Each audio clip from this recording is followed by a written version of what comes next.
Olá, gente, tudo bem? Hoje iremos comentar um pouco, mais uma vez, sobre o livro de Atos.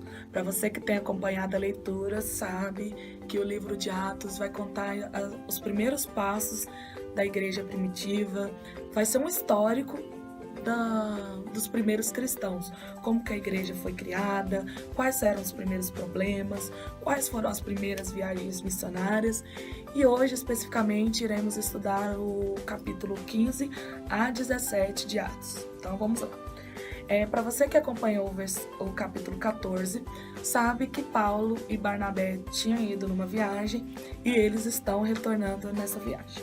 E aí surge o primeiro problema da igreja cristã. Qual que era?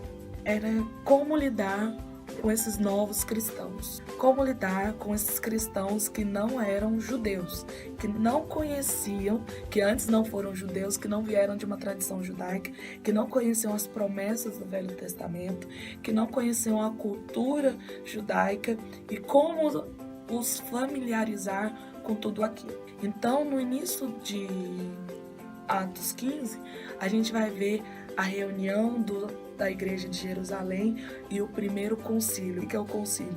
Uma reunião para decidir os rumos da igreja, para resolver, pode ser resolver grandes problemas ou só passar um relatório. Então, nesse texto de hoje, a gente vai ver, primeiro, o concílio de Jerusalém.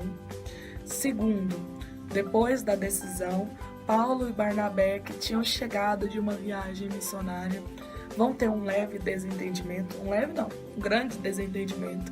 E aí eles vão dividir o rumo e cada um vai para uma viagem diferente. E aí começa a segunda viagem missionária de Paulo. E aí a gente vai ver Deus mudando todos os planos. Quando Paulo estava preparado para ir para a Ásia, ele vai para a Europa. E a gente vai ver os caminhos da Europa se abrindo para o Evangelho, para a palavra de Deus. Então vamos lá.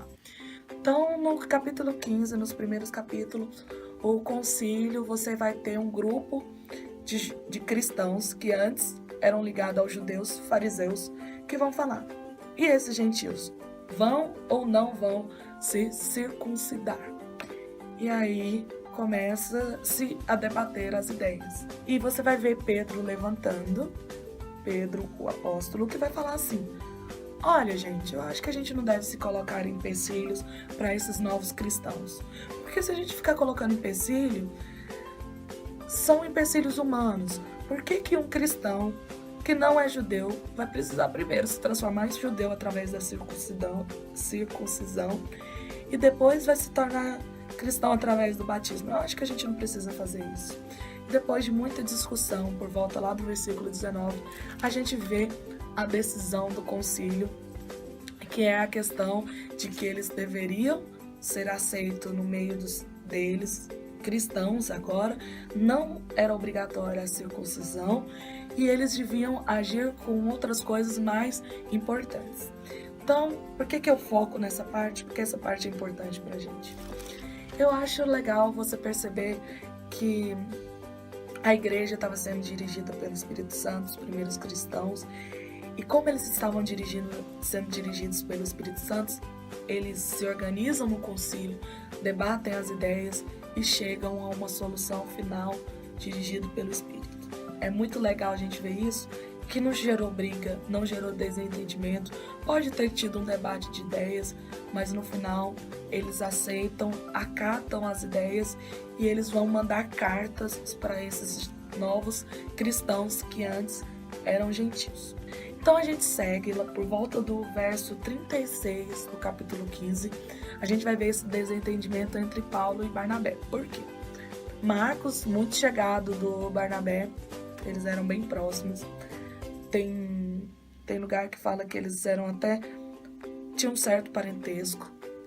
E aí Barnabé fala: eu quero levar Marcos para a viagem. Aí Paulo não vai levar Marcos, porque Marcos, no meio da viagem, na primeira viagem que fizemos, na hora da perseguição, ele foi embora e agora a gente vai sem Marcos. E a gente vai ver essa briguinha dos dois, uma briguinha aparentemente boba, que leva à divisão do grupo. Por que essa parte é tão importante? Porque Paulo vai mostrar que ele ainda é humano, assim como Barnabé.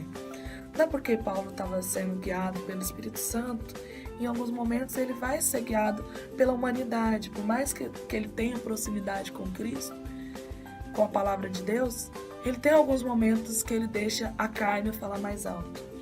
Mas isso não faz com que Deus deixe de usar Paulo para o seu propósito. E mais adiante a gente vai ver que Paulo se aproxima de outro grupo. Dentre eles ele vai pegar Silas e ele vai rumo a uma nova viagem missionária.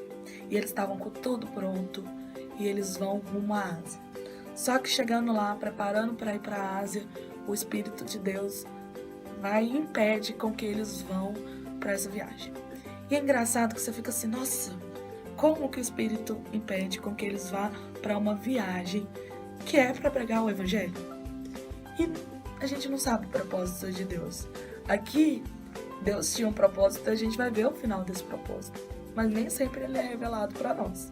Mas vamos continuar com o texto.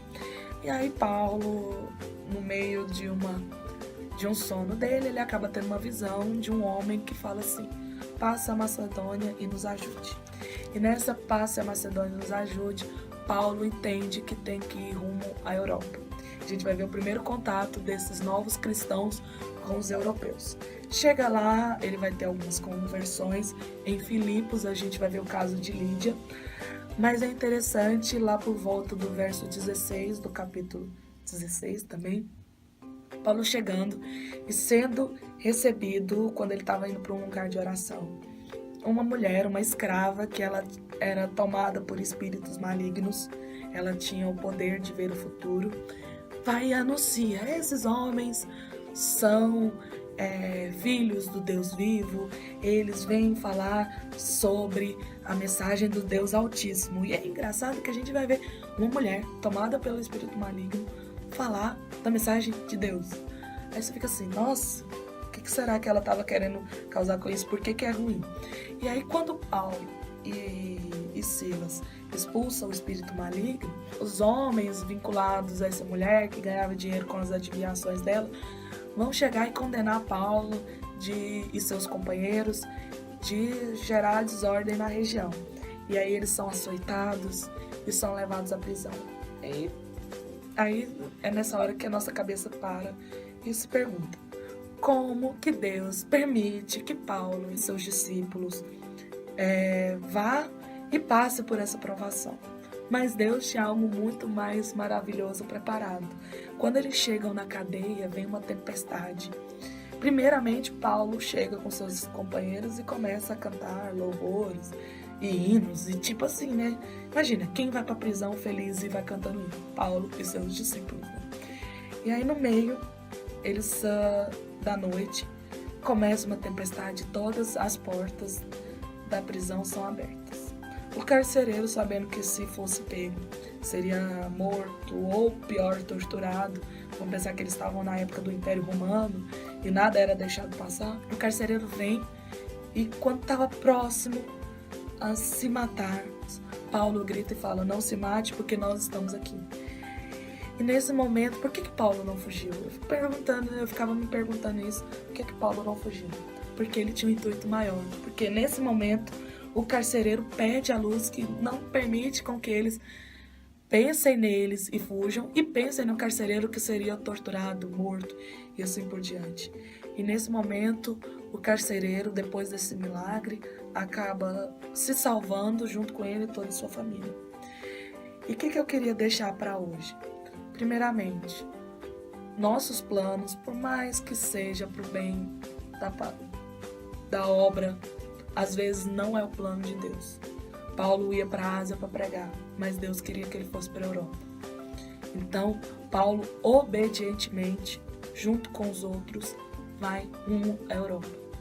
Chegando lá, parecia que tudo estava errado, mas Paulo persistiu, porque quando você ouve a voz de Deus, você não tem dúvida, e ele sabia que era Deus que estava mandando ele usar.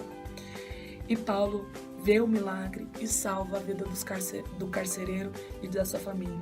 A gente não sabe o que o carcereiro vai ser no futuro, foi no futuro para a igreja, mas com certeza ele agiu de forma poderosa.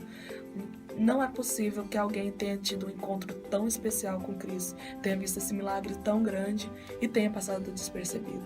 E Paulo sabia disso. E ele foi obra do reino de Deus. Então, por hoje é isso. Que a gente possa estar preparados para mudar nossos planos humanos para escolher o plano divino. Então, fica a pergunta. Você já leu a Bíblia hoje? E aí, já leu a Bíblia hoje?